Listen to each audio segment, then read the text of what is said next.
Chavez.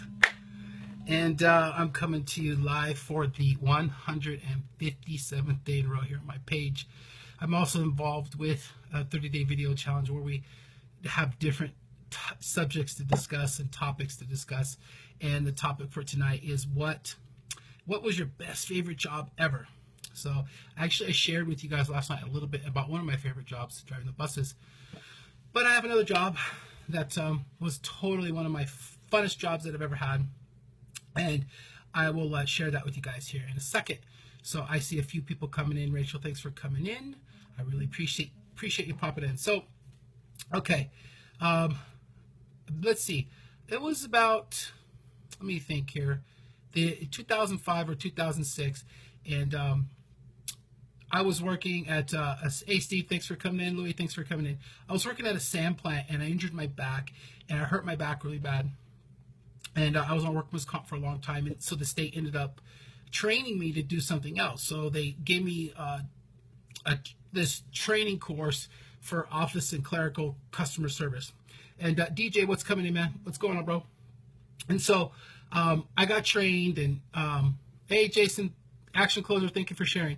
So I got trained in clerical, so on and so forth. So I got this job at this place called the Sports Club LA, and it was actually in Irvine.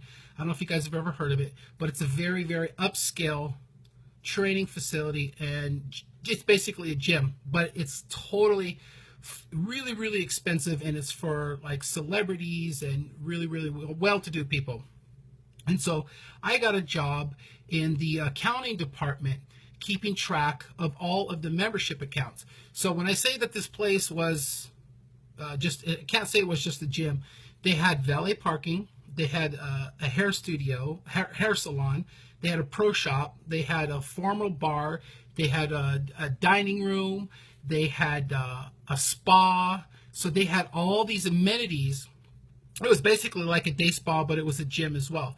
And so celebrities would come in there all the time. Dennis Rodman, Wayne Gretzky, Sugar Shane Mosley, the boxer, a lot of the Anaheim Ducks hockey players, and some of the Angels and some of the Dodgers would always come in there. So there was always celebrities in there. Carmen Electra, like I said, Dennis Rodman, all these people would come in. And so my job basically was to keep track of all the membership accounts. Now I mentioned all the amenities that this club had. And so when you were an executive member, you had a private locker room, you had private showers, private steam room, and you had all these special amenities. Not only that, but you were able to go in and sit in the restaurant and just sign stuff to your account. So they basically had an account where they can just charge anything in the gym to their account. Private training packages. And so these people would be racking up bills like, anywhere from $2,000 to $4,000 a month on training and bar bills and restaurant bills, and because they would have their clients come in and they would meet with their clients. It was just a very, very well-to-do place. And so I would basically just every month I would have to just make sure everybody paid their bills, and when they didn't pay their bills or their credit cards didn't go through or whatever, I would have to call them on the phone and be like, hey, your credit card didn't go through. I don't know what's going on, so on and so forth. So they had this list, right, of and numbers, and so you have 30, 60, 90 days, and it was called the aging report. So the more longer people didn't pay, they just kept rolling over into more and more days. And so when I first got there, I didn't really know what I was doing, but I had a really cool boss, and he showed me the ropes and everything, and I just took to it. I got on the phone and I just built rapport with people, and people started paying, and next thing you knew, I had the best aging numbers of any person in my position in the whole company, and they had gyms across the country. So they were really stoked on my work performance.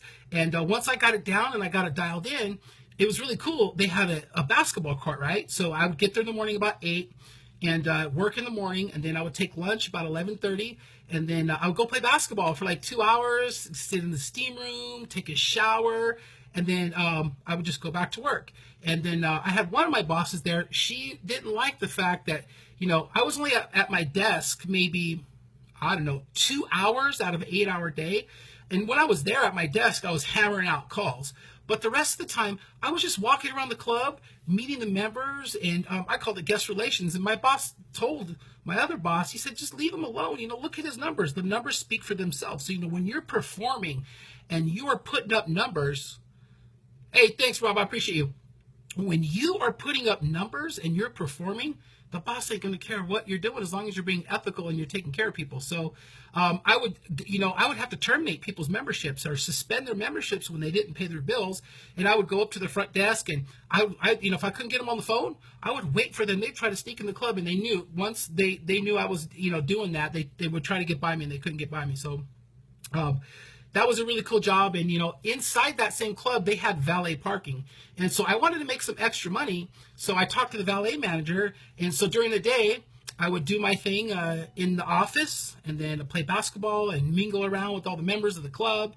And then after I got off work, I'd go out and I would valet park cars. So I got to park, and I got to drive some of the sickest cars ever: Lambos, Porsches, Range Rovers, Dennis Rodman's car. All these crazy cars, like really exotic, nice cars. So that was really, really fun to be able to do that. I was just out there meeting people and having a great, great time. It was a really great experience. I was probably in the best shape of my life because I was surrounded by like-minded people who were physically fit and had health and wellness on their mind at all times. So it was just a really, really cool job. And eventually what ended up happening at that job is I met a gentleman who I'm going to tell you this story real quick, and I think it's a really interesting story how I built rapport with this one guy.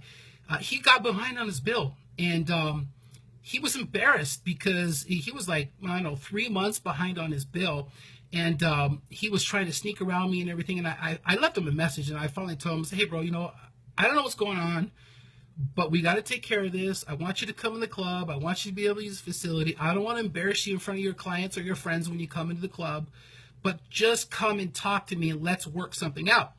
So after I left that message, he called me and he said, I'm coming in. So he went in my office and we sat down, and he told me a story about this girl that he met. And what ended up happening is she ran up all his credit cards and all his bills, and she basically just took him for all his money, and she bounced and she left. And so I talked to my boss. I told my boss what was going on. I said, hey, this is a good guy. He wants to work with us. Let's set him up on a plan. I set him up on a payment plan, and he paid every single penny back of what this chick had stole from him. She charged it all up the club. It was like, 12 grand or something crazy like that. And so what ended up happening is he was so stoked that I took care of him. He was a manager of a mortgage center at the time. So this was back when the mortgage industry was booming. And he told me, he said, you know what? He said, he asked me how much I was making, because at the time I was only making like $12 an hour. He said, how would you like to make $4,000 to $6,000 a month? And I was like, no way. I didn't believe it. So he ended up getting me a job, making about $4,000 to $6,000 a month in the mortgage industry, ended up managing a call center and so on and so forth. So the moral of the story is when you build rapport with somebody and you take care of somebody, you go out of your way to try to help somebody, and you have a good heart and you really, really try to help somebody, they'll go out of their way to help you. And so it's just one of those things that's just give and take, So that was a great job. I love that job. And I don't know. It was just awesome. I was around awesome, amazing, inspiring people. Got to see celebrities. It was really, really cool to go to work every day. And plus, I dressed up in a shirt and tie every day. So, but anyways, I'm going to go ahead real quick, and I'm going to scroll through everybody that was here and everybody that commented. Susan, I see you. Thanks for coming in. Pat, my cousin E, every day. Thank you so much. Let's see who else. Pat, thank you for sharing. I see that you shared. Steve, my man, thank you so much. Rob, I see you. See you. Let's see who else. Stephen Letty, thanks for coming in. I'm sorry, Stephanie. Lewis, my man's always up in here. Action Closer, he shared. Thank you so much. DJ Navigator, thanks for popping in. Okay, I'm going to go ahead and get out of here. Rachel, thanks for coming in. One other quick thing before I go, guys. I was going to make a video about somebody. I made a post today about getting my first official hater, and it was just the funniest thing, man. I'm not going to mention names because I'm not going to stoop to that level, but some of the stuff that was told to me today was just out of this world. And it was just crazy. It inspired me and it motivated me to keep doing what I'm doing, because obviously if I'm getting that kind of feedback from somebody that's totally negative and is totally out there and is totally jealous of me. Who would have thought that somebody would be jealous of what I'm doing? It's hilarious. It cracks me up. So I'm just gonna keep plugging along, and thank everybody that's watching right now, and everybody that comes back and watches this replay. Thank you guys so much, and I appreciate each and every one of you. I'll see you guys tomorrow. I know I'm going to give you guys a little clue about the topic tomorrow. The topic tomorrow is going to be, I want you guys to tune in tomorrow, because I'm going to discuss the worst job that I ever had, the job that I liked the least and I hated the most. So that it's going to be opposite of what I discussed tonight, but it should be interesting because I have a story for that already in store for you guys. And I'll see you guys tomorrow night. You guys have a great evening. Good night.